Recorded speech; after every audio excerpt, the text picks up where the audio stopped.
Heck yeah.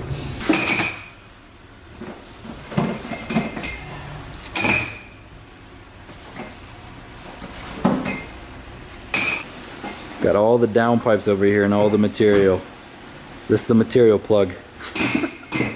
Like, so this is Tommy with FDR Design. He's been my material plug this whole time for the past couple years. I like randomly met him once on Facebook. Someone's like, oh, he's got some material. And I was like, oh, let's go check this dude out. And he's just kind of like hidden over here with all this nice material. And he's got, at FDR Fab, you got a website? Yeah, fdrfab.com. Yep, so if you guys need some material, some tubing, some nice sanitary bends or whatever else, hit him up. I'm sure he'll help you out. We'll be doing some more stuff with him later on too.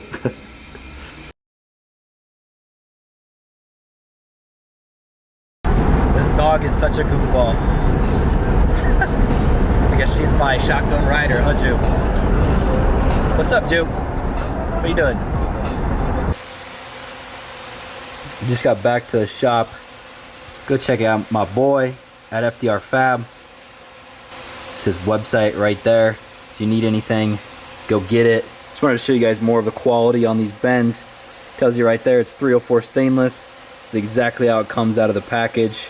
No finishing required. Honestly, it kind of sucks because after I mock them up, I always end up scratching them, so I kind of like got to take like a really high gray Scotch-Brite and just kind of hit the scratches.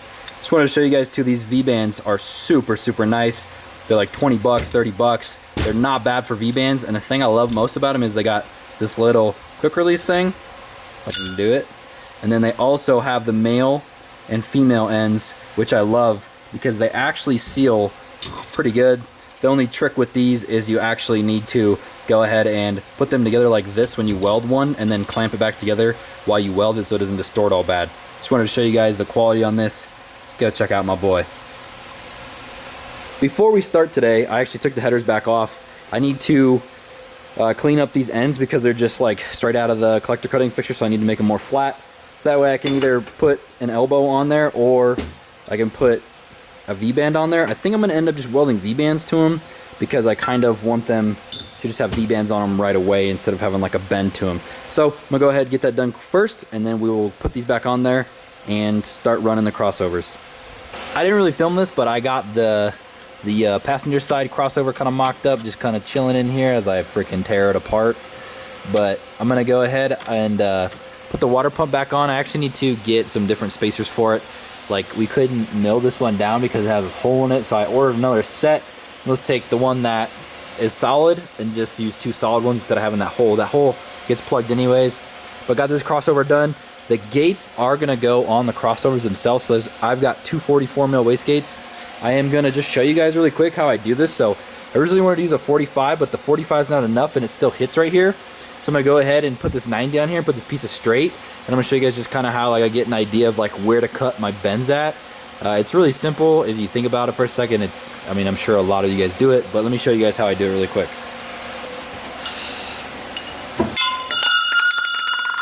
And that's how you ruin the nice finish on those elbows.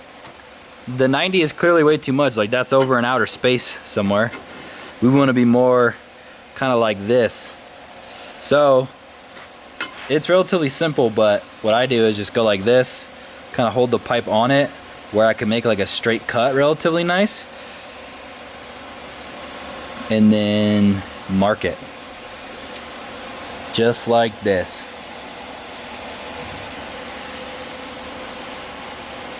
And it gives you like a rough idea of where to cut it. Pretty simple.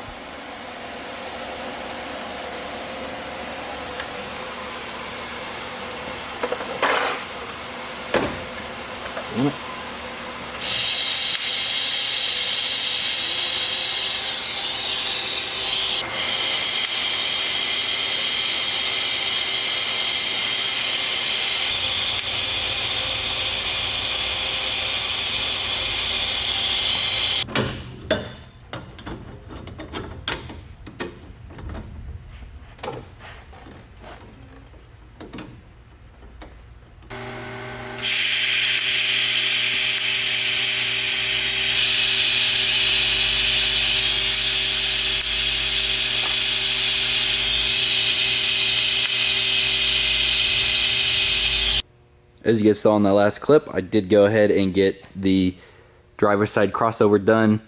If you think it's close to the water pump, it's kind of close, but the water pump actually needs to go back a little bit still. The spacers are a little bit too thick still. I ordered some new ones so we can reuse them. However, this is all tacked up. I love it. Doesn't have a flex in it. So originally I was going to put a flex in it. I was going to put a bellow in both sides. And then I've seen a bunch of issues with people having bellows just blow apart. Now I don't know if those are cheap Vibrant ones or if they are the ones from Ace Race that I normally use, because there definitely is a big difference in quality between the two. So I said, well, I don't want to put a bellow on it because I don't want it to blow apart anytime while I'm at the racetrack, because that would end your day real easy, and I've seen it happen just like non-stop posts of it. So I was like, okay, cool. Well, the regular flex, I asked Derek, because at Slower Than You, with the dude with the truck, as you guys know, with Liam Neeson, the old sandbagging assassin, he had a flex in his that was like the style I put on downpipes.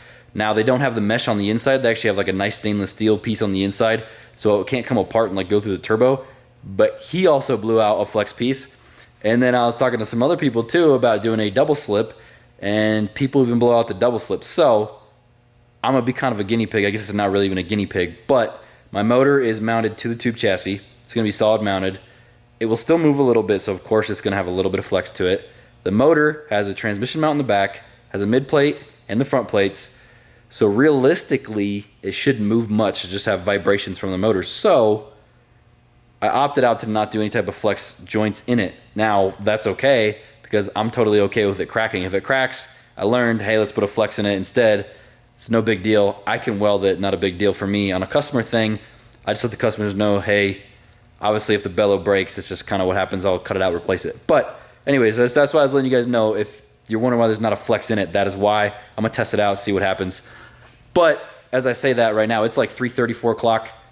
My intercooler cord just got here. I'm pretty sure, I don't know exactly if that's what it is because I don't have the tracking for it, but I got a text from my lady saying that it showed up. So let's go to the house really quick. I want to go pick it up because I'm super excited to see it and look at the dimensions of it and show you guys.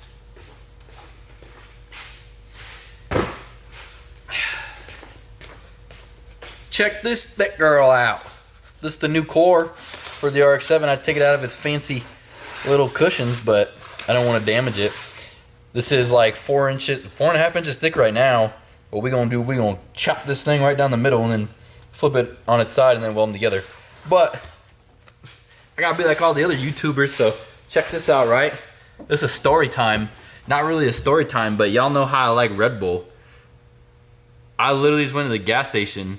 Right next to the register is like the small little Red Bull fridge that's got a glass door on it. I opened the door up and it just straight shatters everywhere. Felt so bad. That's my story time. It was great. I hope you enjoyed it. And yeah, maybe we'll do it again. Nah, for real though, I felt pretty bad. I asked her like if they're gonna have to pay for it or if Red Bull just come out and swap it out, and she said that Red Bull will just probably take care of it. So she said it wasn't my fault. She said that the door's been like super sticky and like you can see in the corner like where it broke the top part. So it was awesome. I felt terrible, but I mean, I guess it sucks to suck, right? All right, enough of story time. We're gonna resume working on the RX-7, so I'm gonna go ahead and take the crossovers off and the collectors off, weld them out, and then after that, oh no, whoa, we're getting ahead of ourselves. Actually, I'm gonna get the wastegate entries figured out first before we do that. Got these little fancy things made. Ow. Still a little hot, but they're sitting there nice. They got like some nice flow. I'll show you guys how they look like once I weld them up. I was thinking I was gonna like cut them and put them in before I weld it up, but like this one has like, it goes through both of these joints right here, so it's probably a bad idea. So I'm just gonna take them off, weld everything out, put it back on, mark the wastegate entries, and put the wastegate entries on it.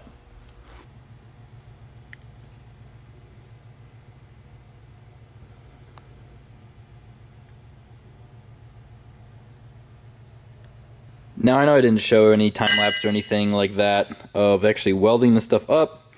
And that's the thing, right, is like I like to give you guys tips and stuff, but I can't teach you how to do this. Only you can teach you how to do this. Like, this is all me learning how to do this by trial and error. That's all it is. I still mess up sometimes. I still try and play with settings, try something different to see if it helps me. But a quick little tip here. So when I first purged this stuff, like I clamped this to here so that way the flanges didn't warp as bad, and you know, and I was just kind of clamping them. Well, this flange was the very last flange I had to weld, and like originally I capped it off and like purged the whole thing, and so this is the last weld. So here's a nice little trick for you. Just trying to purge like the end of a V-band, just put a little plug in there, and then when you go to purge it, it acts as like a dam and it blocks all of it, so then you're only purging a small amount. So how I welded this V-band was I I put the clamp on, put this on, and then purged it from this side, and then I had the dam right there, so I didn't actually have to waste argon and fill up the whole piece. It's all ready to go back on, and then mark where the wastegate entries need to go, take them back off, cut the wastegate entries, weld the wastegate entries on, and then the crossovers will be done. We're going to be moving on to the downpipe after that. Just finished them up, looking pretty good. Not exactly sure when we're on the dump tubes yet. I'm gonna go ahead and wait on that until I get the intercooler mounted and the radiator in there.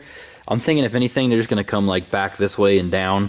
There's enough room there to 90 them down, or like run them like over in here and then up with the exhaust, or just into the exhaust. Either way, I'm gonna go ahead and take the housing off. This is gonna be a long video. I'm sure it's already pretty long, but I gotta take the turbo off.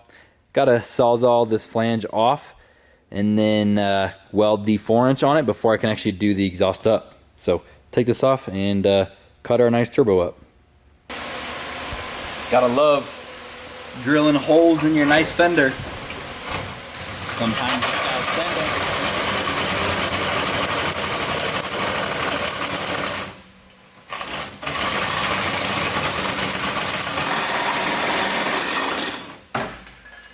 Woo! Big old hole, baby. Now we just gotta route the exhaust through it. Check it out. Just got done messing with the exhaust. Just got some pie cuts up to a piece of straight to a 45, and then it comes out like this.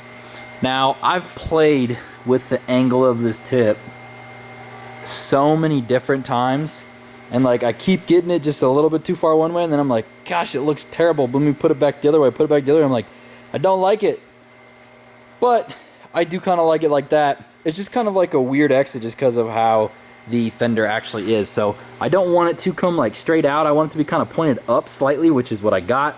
So it shoots it up and like out away from the car. I don't know. What do you guys think? Do you guys like it like this?